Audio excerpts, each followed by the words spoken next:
Hey parents, Ryan here. Are you feeling a little bit stressed during COVID? Are your kids a little bit frazzled? I think we all are. Resident expert Christina Stevens is going to share some tips and some ideas with us about managing COVID stress in the family, which is great. She is a licensed professional counselor, she's a registered play therapist, and she has a private practice in Richardson. She's mommy to Finley, Carter, and Lucas here at Saturn Road. A lot of good stuff. Check it out.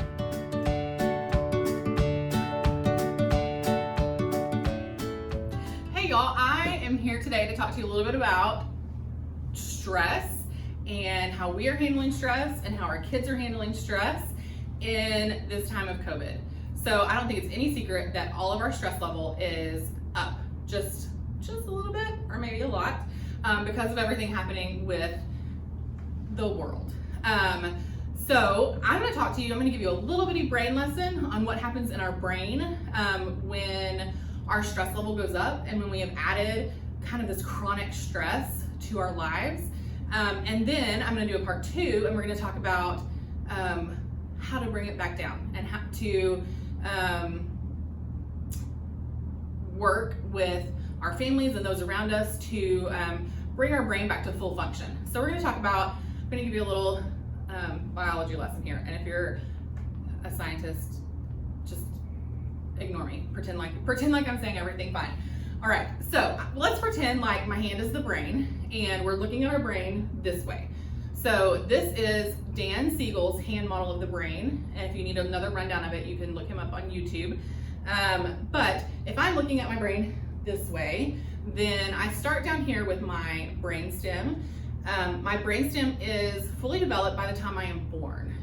If you think about babies that are in the NICU, you hear that they need to learn how to suck, swallow, breathe.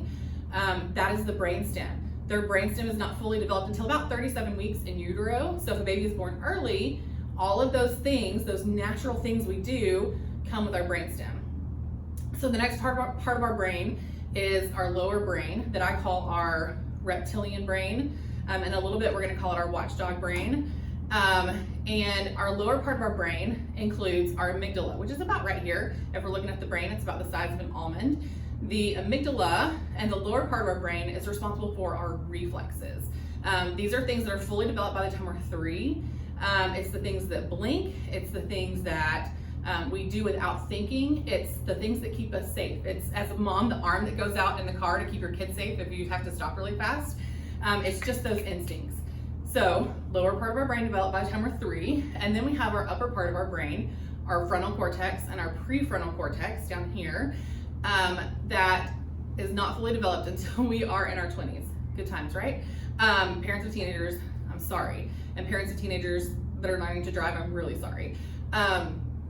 So our prefrontal cortex is developed, our frontal cortex and prefrontal cortex is for our logical thinking and our reasoning. Again, that's why I said I'm sorry.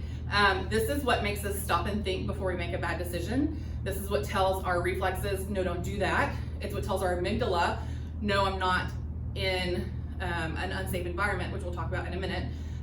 These little prefrontal cortex, they talk backwards to that lower part of our brain. So what happens in a time of stress, let's pretend that a 10-foot bear walks into the room. So what's going to happen to my brain, to everybody's brain, is we're going to flip our lids. So we are going to lose logical reasoning. We can no longer think through, oh, I saw on the survival channel that I need to No, our brain kicks in, our body automatically, blood flow, heart, neurotransmitters, everything starts changing to keep us safe. So 10-foot bear walks into the room, my brain flips, and I strictly go on my amygdala. And because of my amygdala is in control, I go into fight, flight, or freeze. So we're all going to do one of the 3 things. We're all going to do different of the 3 things. But those 3 things are going to keep us safe. For somebody with a normally developed, normal functioning brain, it is going to take something extremely scary, a 10-foot bear walking into the room, for my lid to flip.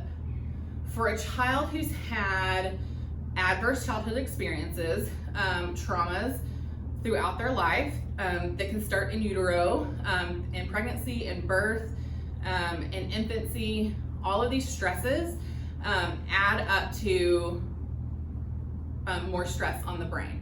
So what happens is our lids flip more quickly. So people who have had 3 or more adverse childhood experiences, we find that their lids flip very easily. So it may just be a 5-cent problem and it is a $500 reaction. So kids are, no, you can't wear your red shoes today, and suddenly it is like the end of the world has happened, and we're looking at our kids going, what is wrong with you? Because we're in the time of the stress, then our lid flips and we are no longer able to logically reason through, oh, I can wear my red shoes tomorrow. So even when you're talking to your kids, you can't logically reason with them during that time.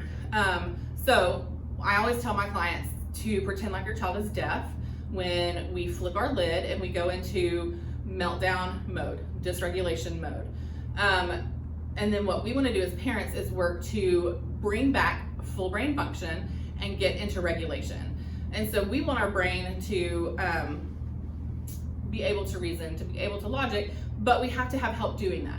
As adults, we can think through it. We can use some mindfulness techniques. We can think about all of our senses. We can think about everything happening around us to calm ourselves back down. But our kids need help doing that. And in part 2, we will talk about how to help our kids through that.